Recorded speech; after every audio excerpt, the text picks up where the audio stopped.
Salut à tous, on se retrouve aujourd'hui à la veille des championnats d'Europe d'Apeldoorn aux Pays-Bas pour vous parler un petit peu des forces en présence des Français. On va faire un tour d'horizon des athlètes français médaillables, les athlètes français qu'on attend, nous tout particulièrement avec Stéphane sur cette compétition.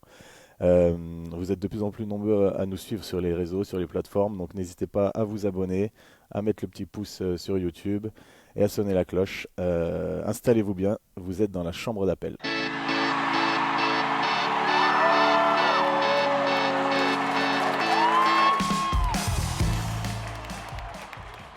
Allez, c'est parti avec Alex. On va se retrouver dès demain aux Pays-Bas, à Apeldoorn. C'est la troisième fois que les championnats d'Europe en salle vont se passer aux Pays-Bas. 27 500 spectateurs attendus sur 4 jours. Alors, ce qu'il faut savoir, c'est qu'Apeldoorn, c'est quand même une grosse organisation. C'est le centre national aussi de l'équipe des Pays-Bas. Donc, tous les athlètes qu'on va vous présenter, que ce soit un peu tout le long du week-end, en fait, ils s'entraînent souvent là-bas, ils font des stages là-bas, donc c'est vraiment du lourd qu'on va vous présenter là. Ça commence dès demain à 18h15 sur Eurovision. Vous pourrez retrouver sur la plateforme et sur l'application All Athletics Eurovision Sport. C'est gratuit, c'est dans tous les pays. Vous pourrez même sélectionner les épreuves qui vous sont un peu préférées. Donc franchement, on a hâte de se retrouver là-bas. Aujourd'hui, on va vous présenter pas mal d'athlètes et on part de suite avec le bilan, Alex, c'est ça, de ce qui s'est passé déjà Ouais, il y a deux déjà, ans. Ouais. juste avant de parler du bilan d'Istanbul, on peut noter une information intéressante qu'on vient d'avoir, c'est que sur cette édition des championnats d'Europe, ça va être la première fois que l'organisation va mettre en place la Wave Light. Vous savez, c'est cette technologie qui permet dans les courses de demi-fond un lièvre virtuel avec des lumières au sol. Et pour la première fois, ça va être en grand championnat, ça va être mis en place. Donc, est-ce que c'est une bonne chose? Est-ce que ça va bouleverser un petit peu la compétition? Est-ce que ça va favoriser certains athlètes, d'autres pas? Bah, on ne sait pas, on va voir ça. On n'a peut-être pas forcément encore trop de retours sur ça, ni trop d'avis, mais c'est quelque chose qui va être intéressant à suivre. Comme tu disais Stéphane, on peut aussi maintenant faire le bilan un petit peu de ce qui s'était passé à Istanbul il y a 2 ans, pour pouvoir le comparer avec ce qui peut se passer là à Apeldoorn cette année. Donc à Istanbul, il y avait 39 athlètes sélectionnés en 2023. Cette année, ils sont 43, donc sensiblement pareil. C'est quasiment la même chose. On est dans la moyenne de ce qu'on fait en général pour des sélections au championnat d'Europe en salle. En termes de résultats, il y a 2 ans, il y avait eu 6 médailles, 3 médailles de bronze, donc Azin Abs sur 1500 mètres, jusqu'au Motet sur le 60 mètres haies et Agnès Raorolaï sur le 800 mètres féminin. Il y avait eu 2 médailles d'argent, le 4x4 masculin et Benjamin Robert. Et il y avait eu une seule médaille d'or qui avait été glanée par Kevin Mayer sur l'heptathlon. Ouais, effectivement, alors c'était quand même un bon bilan, mais c'est pas le meilleur des bilans. Le record de médaillés, c'était en 2011 à Bercy, donc c'était à la maison, 12 médailles cette année-là. Est-ce qu'on va faire mieux cette année? On va en parler, ça paraît un peu compliqué, mais en tout cas, on espère avoir des super résultats et on va commencer directement sur les haies, Alex. 60 mètres haies, on va retrouver la grande finale vendredi à 21h43. Pourquoi on vous l'a mis en tout premier? Laetitia Bapté. Euh, Nous, on l'annonce favorite, en tout cas, de ce 60 mètres haies aux Europes à Apeldoorn. Elle arrive en tête du bilan avec 7,76. Elle a montré vraiment de très grandes choses cet hiver. Ce qu'il faut savoir, et Alex l'a dit, elle n'était pas sur le podium à Istanbul, mais elle était cinquième, Bapté. Donc on espère la retrouver sur le podium et pourquoi pas être championne de France, championne d'Europe évidemment. Et ce sera vendredi à 21h43 pour cette finale. Ouais, Bapté, elle a déjà du coup une petite expérience des championnats d'Europe. Comme tu l'as dit, il y a 2 ans, elle était déjà là, déjà en finale. Elle avait déjà passé les séries, la demi-finale, donc elle sait ce que c'est. Mais est-ce que ça va être suffisant dans la balance pour lutter contre des filles comme Kambodji à un moindre niveau et surtout Nadine Visser? Nadine Visser qui a un record à 7,76 là où Bapté 7,77 là où Bapté a un record à 7,76, donc les records sont sensiblement pareils. Cette année, Visser, elle a fait 7,82 je crois, mais l'avantage de Visser c'est qu'elle va jouer à domicile. Donc elle sera chez elle. On l'a vu, tu l'as dit dans l'introduction Stéphane, nous quand on avait fait les chemins d'Europe en 2011 à Bercy, c'est là qu'on avait fait notre record de médailles. Donc Visser, il va falloir s'en méfier comme du lait sur le feu. Et Visser, elle a une expérience de fou maintenant. Elle a fini quatrième des Jeux. Donc, moi, j'ai hâte de voir cette bataille entre Visser et Bapté qui peut être aussi arbitrée par Cambucci. Ouais, Kambuji qui est un peu plus jeune, la sœur d'une sprinteuse assez connue, mais franchement, Kambuji 7,80 cette année, elle bat son record, comme Laetitia Bapté, mais elle 7,76, c'est très proche. On sait que sur les rien n'est joué. Ce qu'il faut savoir, c'est qu'à Istanbul, pour passer en finale, Bapté avait fait 7,91. Donc il va falloir quand même être sur une belle course, même si elle a montré des courses en moins de 7,90 assez régulièrement cet hiver. Il va pas falloir se trouer entre guillemets sur les. À noter quand même la présence de Hursk. C'est la tenante du titre. Elle avait fait 7,79. Ça c'est sa meilleure perf. Cette année, elle reste à 8 secondes. Mais on peut quand même s'en méfier. C'est la tenante du titre. Donc à voir ce qu'elle va faire. Moi, je mets une petite pièce sur Laetitia Bapté. En tout cas, ça c'est sûr. Je la vois gagner. C'est une évidence. Une évidence, carrément. Bon, Ouais, une évidence. c'est bien, t'es convaincu. En tout cas, Complètement. on l'espère pour elle. On l'espère pour elle. On va enchaîner avec une autre discipline qui devrait nous remporter une médaille. C'est le saut à la perche masculin. Ils sont trois Français, donc Thibaut Collet, Renaud Lavillenie et Baptiste Thierry, à être deuxième ex aequo des engagés, derrière le grec Manuel Karalis, qui lui a sauté 6,02 m cette année contre 5,91 m pour les trois Français. Si vous voulez voir cette compétition de perche qui risque d'être assez sympa à suivre, ce sera dimanche à 16h42. C'est très très précis sur European Athletics. Et donc ouais, donc Karalis en favori, mais on l'a vu Stéphane, au All-Star Perche, Karalis, il a franchi 6,02 m, il a tenté 6,07 m une seule fois, parce qu'après il s'est tenu la cuisse et on C'est peut ça. suspecter une blessure. Alors on n'a pas d'informations plus que ça. J'ai pas vu passer de choses dans la story de Caralis ou quelque part, mais on a en droit de se poser des questions. Ouais, effectivement. Alors, en plus, il y a tout le déplacement, il y a tout ce qui va se passer avant. Ouais, je sais pas. J'espère que ça va aller. En tout cas, ça promet un très gros concours, ça c'est sûr. Et moi, tu le sais, Alex, et pour ceux qui nous écoutent depuis quelques temps, moi j'annonce Samsa, le Turc. Je sais pas, j'ai l'impression que ça va être un duel entre les deux. Et c'est vrai que Thibaut Collet, il a montré de très très grandes choses. Donc on croit évidemment en lui. Renaud Lavillenie qui revient quand même à du très bon niveau. Baptiste Thierry, alors tu l'as dit, Baptiste Thierry, les trois ont fait 5,91. Baptiste Thierry aussi, petit pépin peut-être. À Liévin, on a vu une cheville un peu touchée. C'était Caralis, All-Star Perche, c'était. All-Star Perche, Ouais. pardon. All-Star Perche, une petite cheville un peu qui avait l'air fragile sur les derniers sauts. Caralis, lui, c'était plutôt l'ischio. Donc, à voir comment ces mecs-là se sont remis.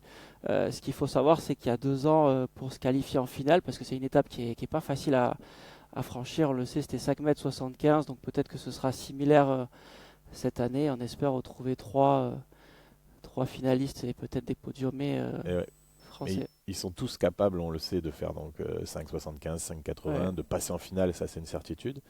Après, c'est un championnat. On l'avait vu déjà il y a 2 ans. Le titre s'était joué à 5,80 m. C'était Sondre Guttormsen, le Norvégien.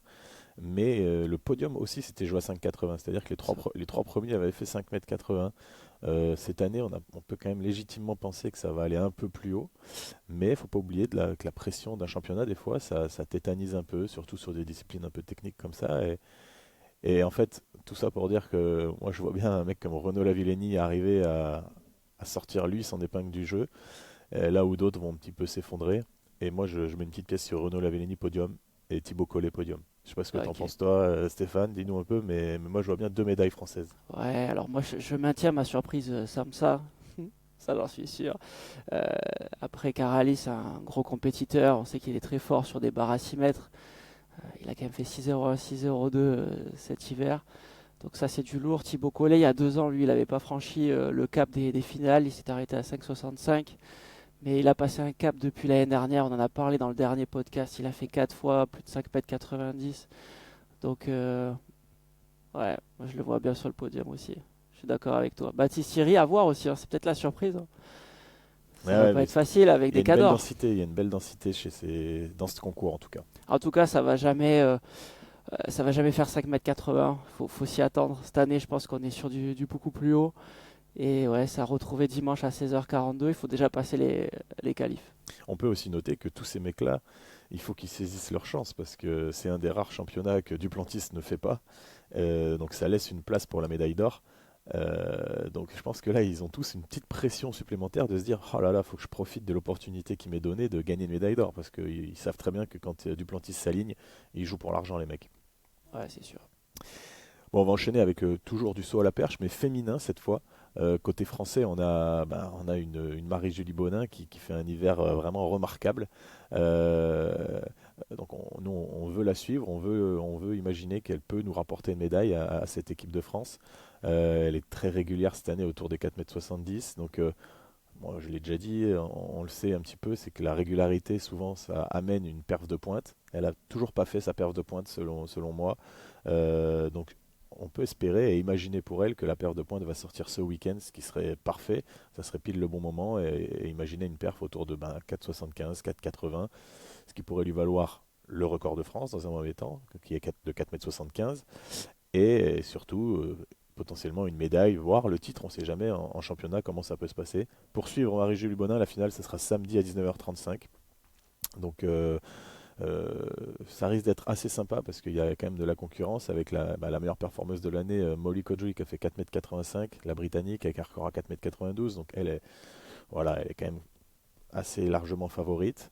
Euh, voilà, savoir que Marie-Julie Bonin et toutes ces autres perchistes ont beaucoup participé au Perche Elite Tour cet hiver. Donc elles ont fait la tournée des meetings en France qui était montée sur tumbling. On sait que là elles vont sauter donc comment dire à plat, on peut dire, sur une piste normale. On sait que pour certains athlètes ça amène certaines différences de vitesse d'approche, de perche prise, d'indice de dureté ou quoi que ce soit. On sait qu'on a vu en tout cas que pour Marie-Gilles Bonin, quand elle a fait le championnat de France Élite à Miramas, il n'y a pas eu de problème du tout d'adaptation entre le tumbling et une piste d'élan à plat. Donc c'est un bel avantage pour elle sur une compétition internationale comme ça, et on peut imaginer que elle peut tirer son épingle du jeu. Ouais, je pense que tu as tout à fait raison. Elle a pris de l'expérience cette année avec des barres tentées à plus de 4,75, surtout 4,76. On l'a vu All-Star Perche aussi sur un gros concours. Elle s'est mise vite en difficulté quand même sur les premières barres. Il va pas falloir faire ça. L'année dernière, il fallait passer à 4,55 en qualif pour être en finale. Elle avait fini 16e il y a 2 ans, il me semble, 15 ou 16e. 16e. Je pense que là, elle n'est pas dans la même optique. Elle est là pour viser le podium. Elle est super bien entourée. Je pense que ça va marcher. Ça va marcher forcément pour elle. Le podium serait quand même incroyable, ça c'est sûr. On enchaîne avec le 60 mètres et garçons. On a parlé des filles tout à l'heure avec une grande chance de médaille. Là aussi, on a quand même des grandes chances de médaille. Il y a une très grosse densité sur cette course-là. Ça va être une très très belle bagarre. Alors vous le savez, on en rigole souvent avec Alex. Szymanski, pour moi, c'est le favori. Alors oui, il s'est fait un peu défoncer là, les dernières courses, mais il a fait 7,39. C'est lui qui est le favori en tout cas des pronostics. Devant le Suisse Jason Joseph qui a fait 7,45, Bellocian 7,46, Lopis l'Espagnol 7,48. On a de très beaux outsiders aussi. Bellocian troisième au bilan donc. Je pense que ça va être du lourd aussi cette course, elle est très attendue. Euh, j'ai hâte de voir ce que ça va donner. Alex, toi, qu'est-ce que tu en penses de ce Polonais là qui a un peu moins brillé ces derniers temps, mais qui reste compétitif, ça c'est sûr. Bah déjà, le Polonais, il faut savoir qu'à Istanbul, il y a 2 ans, il était deuxième, devant Joska Omete et derrière Jason Joseph. Donc on va retrouver à peu près les mêmes protagonistes. Euh, donc on a le tenant du titre qui était donc Jason Joseph 7,41 à Istanbul. Il y a 4 ans à Torun, c'était Willem Belocian le tenant du titre en 7,42. Donc là, on a les deux derniers vainqueurs. On a le Polonais qui était podiumé à Istanbul. On a Jusko Omete qui était podiumé à Istanbul aussi. On a Liopis qui est quatrième au JO cet été à Paris. Asier Martinez, on n'en a pas parlé, mais qui Aussi, ouais. revient bien en forme avec des chronos autour de 7,50, qui lui est le champion d'Europe devant PML à Munich. Franchement, moi, c'est une course que j'ai hâte de voir. Mais déjà, pour rentrer en finale, ça va être une bagarre sans nom. Il y a une densité d'athlètes qui risque d'être dans les 7,40, 7 petits 7,50. Ça va être vraiment, vraiment sympa. Je sais plus quel jour c'est cette course. C'est à 21h53. Ça, c'est ce qu'on peut vous dire. Il me semble La, que c'est le samedi, mais je vais vérifier. Ouais. la finale, attends, je vais aller regarder. Je suis dessus là, le samedi ou le. Et c'est vrai qu'Alex a raison, ça va être une course de fou. On attend vraiment du très haut niveau. Je pense que pour passer en finale, il va falloir vraiment être 7,57, 7,58. Donc il va pas falloir se trouver. On sait que Just, il est capable de taper des très grosses courses, mais il faut qu'il soit quand même vachement régulier. Donc hâte de voir ce que ça va donner. Ça c'est Donc, sûr. Est-ce que tu as l'horaire, Alex? ouais, du coup, c'est le vendredi à 21h53. D'accord. Donc, pareil, mettez-vous bien devant votre télé, Eurovision, là, vendredi, parce que ça, c'est une course. Moi, je la raterai pour rien au monde. Ça risque d'être d'une densité folle et on va se régaler. Ouais, non, ça c'est sûr. Et toi, t'annonces qui sur le podium? Ah, la question piège. Eh ouais. Parce que Moi, moi, je c'est vois. Szymanski, ça c'est, je le vois, je le Moi, vois, je Simanski, le sens. je te le dis là tout de suite, il sera pas sur le podium. Finale quand même. Final quand même, mais il sera pas sur le podium. Pour moi, podium, ça va être Joseph Bellocian-Liopis. Ok. Et Kouamate, il va être là, mais ça va être chaud pour lui. Mais Ouais. Joseph Bellocian-Liopis, C'est vrai chaud. que Just revient d'une très grosse blessure, donc c'est déjà exceptionnel ce qu'il est en train de faire. S'il revient sur une finale ou un top 5, top 4, comme tu dis, c'est déjà très très lourd. Et ce qui est sûr, c'est qu'on le verra très fort cet été. En tout cas, hâte de voir cette course. Donc vendredi, 21h53 sur Eurovision. Faut pas louper ça. Il y aura les demi-finales dans 2 heures avant, il me semble 1 heure et demie avant. Ouais, La demi, par contre, la série et le premier jour. c'est ça, ouais. Donc c'est sur 2 jours. On enchaîne avec le triple saut, Alex, Allez, c'est parti. avec Melvin Raffin, quatrième au bilan.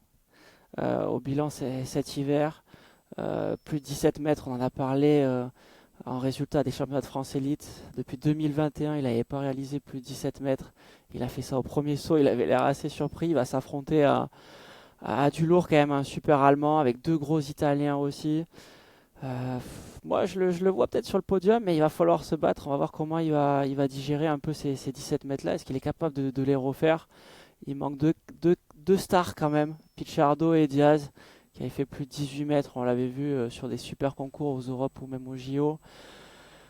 Ouais, ça va pas être facile. Il va être accompagné de Thomas Gogois, podium quand même aux Europes à Rome l'été dernier, avec plus de 17 mètres 30. Donc on a hâte de voir ces deux garçons-là sauter sur un super concours. Ce sera samedi à 18h40. Ouais, bah, le triple saut, c'est pareil, c'est une discipline on peut passer à travers, on peut se Ouais, sublimer sur un concours, donc ça peut, rien n'est écrit à l'avance. Tu l'as dit, Raffin, il arrive quatrième des bilans, donc potentiellement il peut prétendre à un podium. Et même Gogua, qui est, je crois, 7 ou huitième, ou 6 ou septième, je sais plus, des bilans, il nous l'a montré l'année dernière à Rome, il a fait une perf exceptionnelle. Il peut sortir un saut à un moment donné, on sait que ça sommeille en lui.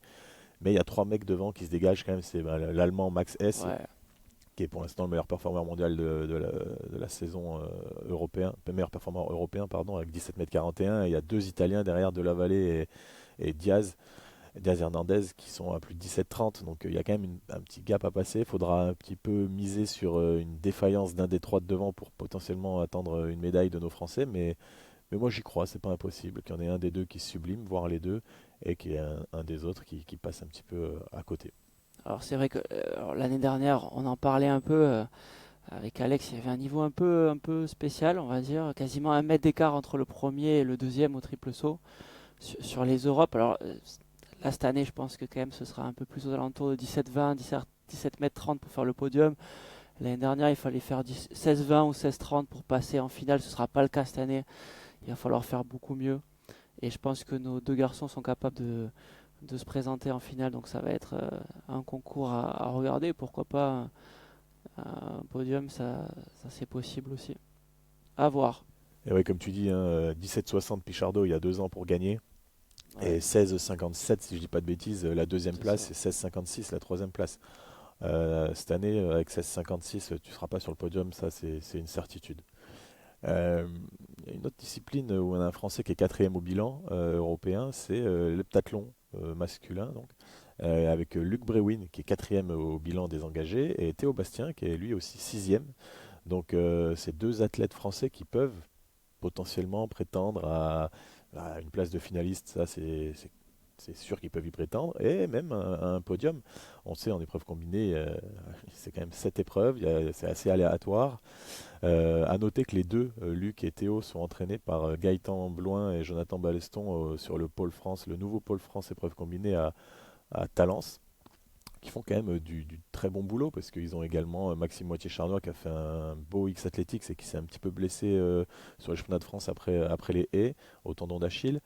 Mais ils ont un beau groupe d'entraînement avec Maëva Bastien qu'on a vu aussi pas mal sur le pentathlon cet hiver, la jeune espoir.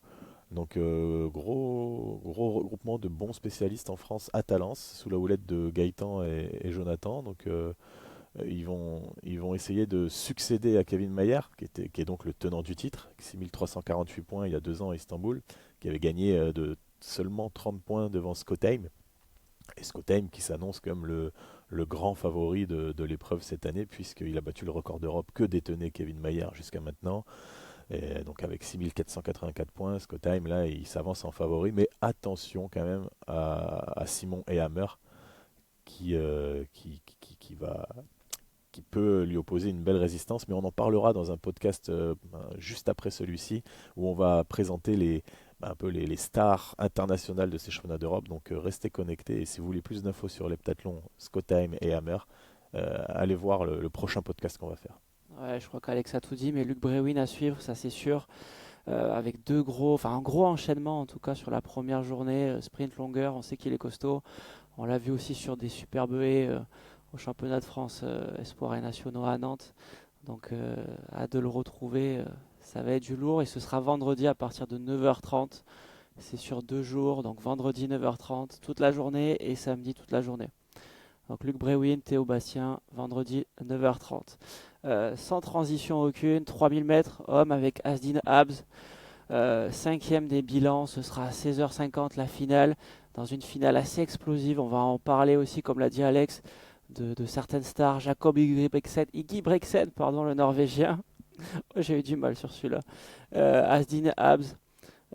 Déjà, il va falloir passer un tour. Ça va pas être facile. Il y a du gros niveau cette année sur 3000. On le sait, il avait fini 3e à Istanbul sur le 1500 mètres. Alex nous l'a dit tout à l'heure, Jacob il est quasiment imprenable sur une course de train, mais peut-être prenable en championnat. À voir, peut-être que la Wave Light, comme tu l'as dit tout à l'heure, va aider. Azin Abs, à mon avis, il aura juste à suivre sur ce 3000 et à voir ce que ça va donner. Mais en tout cas, il y a du lourd. George Mail, c'est le favori sur les bilans. Il a fait 7 minutes 27. À noter l'absence de Jimmy Gressier, français qui avait fait 7,30, qui ne sera pas là, qui se concentre sur d'autres objectifs. Donc à voir ce que Asdin Abs va nous proposer face à Jacob et d'autres très bons spécialistes. J'ai dit peut-être une bêtise. C'est pas finale directe le 3000? Non, justement, je suis allé vérifier et J'ai un doute, ouais. Ok. ouais, non, il y a bien des qualifs. Mais ce qu'il faut noter aussi, c'est que, comment il s'appelle, Asdin Abs va aussi faire le 1500 mètres. 1500 mètres, Il est ouais. inscrit donc sur le 1500 et le 3000. Et du coup, bah, ça fait une double chance de médaille pour lui et pour la France. Donc, et malheureusement pour lui, il y aura Jacob Ingebrigtsen dans les deux courses. Donc, C'est il, ça. il va certainement se battre pour les accessites. Même si, comme tu l'as dit, hein, on sait que Jacob est prenable en championnat, mais cette Wave Light, je pense que ça va vraiment faire ses affaires. Donc à voir. De toute façon, Asdin, il est médaillé à Istanbul il y a 2 ans. Et pour lui, je pense que l'objectif, c'est de progresser. Donc il veut faire mieux qu'il y a 2 ans. Donc, pourquoi pas 2 médailles, pourquoi pas une médaille d'argent. L'idée, c'est de faire mieux, c'est d'être en progression. Il l'a dit dans certaines interviews, il veut des médailles maintenant. Ouais, non, ça c'est sûr. Et je pense qu'il en est tout à fait capable. Du demi-fond encore sur le 1500 mètres femmes. Aga Guimau, alors assez incroyable comme saison, elle fait du 800, elle fait du 1500, elle pourrait même faire du cross qu'elle gagnerait, elle est vraiment très forte. Là, elle est 7e au bilan sur le 1500 mètres féminin, devant une anglaise belle qui a l'air intouchable, 4-0-0, mais très forte, très forte. Avec une sacrée marge, d'après moi, il y a pas match, elle va gagner. Mais par contre, Agathe Guimau, elle peut vraiment tirer son épingle du jeu. Elle est forte tactiquement, elle a un gros finish. Elle a fait 2-0-0-66 sur 800, elle bat son record de l'extérieur il y a quelques jours. Elle a annoncé, c'est vrai, faire des médailles, vouloir faire des médailles en tout cas cet hiver.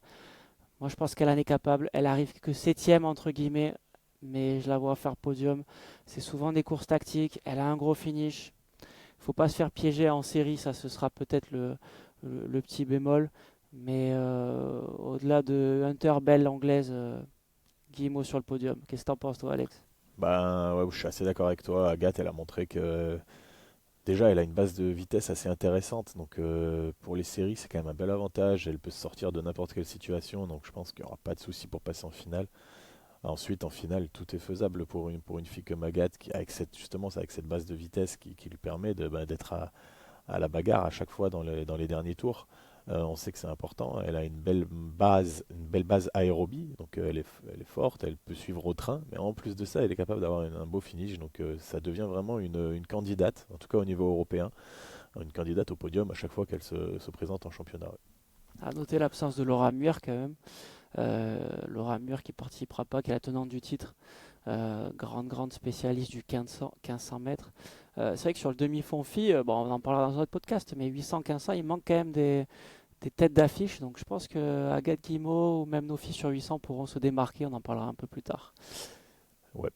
Et oui, c'est sûr que le demi-fond laisse un peu de place et c'est très ouvert. Ouais, ouais. Hein. Les 10 premiers au bilan peuvent faire médaille. Et même si tu es 20e au bilan, tu peux faire une médaille. C'est assez intéressant comme discipline à suivre. Ça c'est sûr. Triple Sophie, on en a parlé chez les garçons tout à l'heure avec une chance de médaille. Là aussi une chance de médaille, en tout cas pour Alex. Et moi on en parle, et Ionis Guillaume. Alors là elle arrive que septième au bilan. Donc on va se dire, voilà, c'est peut-être un peu loin, mais pas du tout. Pas du tout. Septième au bilan, mais à 10 centimètres de la deuxième place, c'est pas beaucoup. Alors il y a Anna Pelletero, 14 mètres 33, entraînée par son mari qu'on connaît bien, Benjamin Compaoré. C'est vrai que c'est quand même du lourd, elle est tout le temps présente. Podium à Tokyo, quasiment 15 mètres. Première à Rome. Je pense qu'elle est quasiment intouchable, mais Léonis, elle est capable de faire des dingueries aussi. Elle peut se rapprocher du podium, voire faire podium. En tout cas, nous, on la voit comme ça. Il faudra passer les 14 mètres, à mon avis, pour faire podium, même si c'est une certitude. Attention aussi aux qualifications. La finale, ce sera vendredi à 18h50. Et moi, je pense qu'elle va faire podium. Bah, Je pense que c'est possible. en tout cas, Il faut être sur la planche déjà. elle y va pour. Et comme tu dis, c'est ce que j'allais dire. Ilionis, pour moi, c'est une des athlètes au niveau mondial qui a le plus de qualité Ouais, physique je suis d'accord. au triple saut. C'est vraiment. Elle est impressionnante, elle dégage une puissance, voilà, elle saute quand même relativement bien. Par contre, elle est assez irrégulière dans ses courses d'élan, et si elle arrive à régler cette régularité, justement, si elle met le pied sur la planche, qu'elle arrive vraiment dans les bonnes conditions, c'est une fille qui peut être très régulière autour de 14,50, et 14,50, c'est médaille européenne à tous les voyages, et on est à la lutte pour des médailles internationales. Donc, tu l'as dit, Pelletero, grande favorite, mais attention quand même à une fille comme Milionis qui peut aller la taquiner. On sait en plus que Pelletero, c'est vraiment très fort ce qu'elle a fait. Elle revient d'une grossesse, donc ça Ouais, fait c'est maintenant vrai. 2 ans qu'elle a donné naissance à un bébé. Elle refait l'année dernière 14 mètres 85, quand son record c'était 14 mètres 87 à Tokyo en 2021. Donc, après une grossesse, elle est revenue au même niveau qu'avant sa grossesse. Sur une discipline comme le triple saut, je trouve que c'est vraiment très fort. Grand respect à elle et bravo au couple, au couple Pelletero-Compaoré, athlète, entraîneur, femme, mari. C'est une belle dynamique qui les anime. Ouais, mais rendez-vous compte, sur le bilan, là j'y suis là, et sur le bilan, il y a 14,33 avec Anna Pelletero, mais après c'est 14,07, 14,06, 14,06, 14,05, 14,05, 14,04, 14,02, 0,2, 0,1 et Léonis en 13,98. Ça veut dire que tout est possible.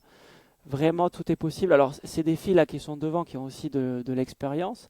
Mais Léonis, elle a engendré de l'expérience l'année dernière, que ce soit aux Europes ou même aux JO. Elle est médaillée européenne hein, déjà à Rome. Donc Hein. franchement, il y a moyen de faire quelque chose de très très bon et peut-être même de gagner. Il faut aller titiller cette Pelletero et moi j'ai envie d'annoncer qu'elle peut gagner. Franchement, voilà, Oh, je ah le bah dis, écoute, j'aimerais bien. Ça serait beau. ce Ça serait très serait beau. très beau pour cette athlète qui a failli arrêter l'athlétisme fin 2023. Hein. Elle était un peu en échec successif. Et finalement, elle s'est relancée avec Louis Grégory Auxin, son nouvel entraîneur, et de fort belle manière. Carrément. Donc bravo à elle et on va la suivre aussi. Qu'est-ce que tu nous dis sur les 4x4, Stéphane là, un petit peu de... J'ai vu qu'il n'y avait pas de 4x4 mixte. Ouais, Il y t'as été avait, surpris, hein, c'est ça, hein. ils étaient présélectionnés. Moi, j'ai vu qu'il y avait Benedetta Kwaku qui était présélectionné avec un astérix à côté de son nom. Si on aligne le relais mixte, elle vient. Si on n'aligne pas le relais mixte, elle vient pas. Donc, malheureusement pour elle, elle va rester à la maison. Donc, pas de relais mixte. Je sais pas pourquoi. Ouais, on n'a pas Euh, forcément la raison. Alors c'est vrai que dans le collectif, il y a Louise Maraval, point d'interrogation quand même, parce que du coup, peu blessée, même bien blessée aux élites, elle est quand même dans l'équipe, donc à voir ce que ça va donner sur le relais. Lena Candisono qui est capable là, de faire un 4x4 et un 800, donc rajouter un mixte, ça laisse plus que 3 4 coureuses. C'est pas facile. Je pense que la fédération française a voulu amener une équipe qui est très compétitive, on le sait, c'est la politique aussi fédérale. Là, c'était pour faire une médaille. Peut-être que le relais mixte n'était pas optimum en tout cas. On sait que les garçons, sans Jimmy Soudril, tu vas en parler un peu plus, ni Adrien Koulibaly qui sont le top 2 en tout cas au bilan français sur le 400 avec 46-0, pas présent sur les relais. bah, Peut-être que ça fait un relais qui est un peu moins compétiteur, je sais pas. Justement, moi, dans l'optique d'avoir une médaille, personnellement, j'aurais misé sur le relais mixte. J'aurais Ouais, dit, on moi n'a pas aussi, Soudril, on n'a pas Koulibaly, mais on a quand même Andan et Spillman qui sont du même niveau que Soudril et Koulibaly. complètement. Donc on en a besoin que de deux, on met Andan, Spillman. Chez les filles, tu mets Brossier et on va dire Seri, qui ont été les deux meilleures et plus régulières cette année. Tu avais une équipe assez compétitive pour faire peut-être une médaille sur le mixte. Alors que sur, on va dire, le relais historique masculin, vu que t'as pas Soudril ni Koulibaly, qui sont donc Soudril va faire l'individuel, hein. Il va être sur le 400 mètres. Par contre, il n'est pas sélectionné avec le relais 4x4. De mémoire, j'ai très rarement vu ça. Je sais pas pourquoi. Alors il y a peut-être que c'est parce qu'il revient de suspension et que il a un doute plane sur lui et que la Fédé veut pas prendre le risque de l'aligner dans un relais qui potentiellement après serait disqualifié si jamais lui n'est pas en règle vis-à-vis de ses obligations antidopage. Peut-être que les gars du relais ont dit qu'ils ne voulaient pas courir avec lui parce que c'était un ancien dopé. Franchement, on ne sait pas exactement, mais il y a quelque chose là, il y a anguille sous roche autour de la non-sélection de Jimmy Soudril sur le 4x4 masculin. Koulibaly, il n'était pas là aux élites, donc il peut pas prétendre à une sélection. Je ne sais pas ce qu'il a, il est certainement blessé. Donc il y a quand même une équipe très jeune du coup avec donc Andan Spillman en taulier, alors que Spillman il est quand même relativement jeune aussi. Et après on a trois mecs, Levasseur, Cavagnou et Manounou, qui vont être là pour prendre de l'expérience. À eux trois c'est leur première sélection en équipe de France senior. Eux ils vont découvrir des choses et il y en a deux qui vont courir. Donc un apprentissage express pour eux. Ouais, complètement. Et pour revenir sur Jimmy Soudril, 46-03, il est 10e ou 11e au bilan européen, donc on pourrait même pas se dire qu'on va le protéger pour sa sélection individuelle, parce que c'est vrai qu'on prend les 6 premiers. Pour la finale, il va peut-être falloir faire 45-80, 45-90. Alors c'est pas si loin que ça, mais il les a pas fait. D'autres l'ont fait à plusieurs reprises. Donc je sais pas trop. La politique, peut-être qu'on aura une réponse officieuse ou officielle bientôt, mais Et, surprenant. et pour revenir sur l'idée de pas de relais mixte, je pense, en fait, vu que le relais mixte, la finale était le vendredi, je pense qu'ils ont voulu préserver les athlètes qui allaient être en individuel, notamment une fille comme Lena Candy-Sounon, qui allait faire le 800 mètres, série du 800 mètres en parallèle du 4x4 mixte. C'était peut-être un mauvais plan dans le cadre des parcours individuels des athlètes sélectionnés en individuel en tout cas. Donc ils ont préféré mettre en fin de championnat les relayeurs, leur laisser leur chance de s'exprimer à leur meilleur niveau dans les disciplines individuelles et faire l'impasse sur le relais mixte. En tout cas, le relais filles, il est quand même assez intéressant. Brossier, Série, Vessière, Maraval avec j'imagine Candice Sounon comme remplaçante parce que on va espérer pour elle qu'elle sera en finale du 8 donc elle en aura plein les pattes. Euh, la seule interrogation, tu l'as un peu dit tout à l'heure, c'est l'état de forme de Louise Maraval qu'on a vu bien strapper aux élites, faire 54-60, ce qui est une perf, on va pas se mentir, hein, nulle. C'est pas du tout son niveau. Elle vaut 2 voire 3 secondes de moins normalement. Donc à voir comment elle s'est rétablie et dans quel état de forme elle arrive à Apeldoorn. Ouais, complètement. T'as tout dit, Alex. On a fait un peu le preview un peu de ces athlètes français. Alors nous, avec Alex, on aime bien aussi mettre la lumière sur des athlètes en qui on croit. Alors là, on croit en tous les athlètes, évidemment, français. On est très chauvin. Mais on a décidé de vous présenter deux athlètes. C'est un peu la surprise du championnat, qui pourrait être la surprise du championnat. Et ces deux athlètes sur 800 mètres, Alex va nous en dire un peu plus sur son poulain. Ouais, bah, bon, on s'est dit avec Stéphane qui pourrait être la surprise du championnat pour les Français. Et ça arrive régulièrement qu'il y ait des gens qui fassent une médaille qu'on n'attendait pas. Et moi, j'ai très naturellement et directement pensé à Loué Ouerat, qui a remporté les France Élites sur le 800 mètres devant Yanis Méziane et de fort belle manière, qui a aussi amélioré le record de France espoir, parce qu'il n'est que espoir 2, hein, ce jeune homme. Donc il a amélioré le record espoir en 1,46,08. Euh, on a vu qu'il avait un finish assez impressionnant, il a une très belle attitude de course et sur un championnat, moi c'est un mec je pense qui peut tirer son épingle du jeu. Alors après il y a plusieurs facteurs qui vont se contredire et se confronter. C'est que c'est sa première sélection en équipe de France A, il va certainement aussi découvrir beaucoup de choses, en prendre plein la vue, subir un peu la pression. Mais s'il est capable d'absorber cette pression, de l'utiliser à bon escient et de s'en servir, moi c'est un mec que je vois bien passer les tours. Et pourquoi pas, sur une course tactique en finale, aller jouer avec les tout meilleurs et montrer, comme ce qu'il a fait en finale des France Élites, prendre le dessus sur un mec comme Yanis Méziane, c'est pas anodin, hein. C'est un candidat, Yanis, et il l'a battu en finale des France Élites. Ouais, surtout que sur 800, il y a trois tours. Alors, c'est vrai que c'est un peu contradictoire de dire il y a trois tours, mais d'un autre côté, ça laisse la possibilité de se mettre en jambe. Je pense qu'il a une petite marge. Moi, je suis plutôt d'accord avec toi. Et moi, mon choix, c'est Lena Candissono aussi sur 800. Fille, j'ai adoré son enchaînement 400-800 aux élites. Elle bat son record sur 400. Elle finit troisième sur 8. Très, très fort. Euh, Il y a 10 filles qui sont en 2-0-0-800. Les compteurs ils vont être remis à 0 ce week-end. Moi, je la vois faire podium. Très clairement, je pense qu'elle a tout pour finir vite. Elle a travaillé ce qu'il faut. Moi, je pense que ces deux athlètes sur 800 vont créer la surprise. Peut-être d'autres, on en a certainement oublié. Mais nous, on y croit fort à ces deux athlètes-là. Bah ouais, en plus, on a vu en 2023 à Istanbul que sur 800 mètres féminin, il y avait une surprise déjà avec la Française Raoul Oraï qui avait fait podium. Donc pourquoi pas Candy Sounon qui succède à Raoul Oraï. Ça serait la belle histoire. Complètement. N'hésitez pas à nous dire, vous, vos surprises. Quel athlète vous attendez qui va créer la surprise? Qui va confirmer son statut? Est-ce que Bapté va gagner? Elle est favorite. Est-ce que d'autres vont se transcender, vont se révéler? Qui va être la révélation de ces championnats d'Europe indoor? On sait que c'est un bon tremplin pour des jeunes athlètes, souvent. Donc n'hésitez pas à nous dire vos avis là-dessus, à partager vos envies, vos avis. Et nous, on vous dit à très très bientôt. À Vous bientôt, étiez dans l'équipe. la chambre d'appel.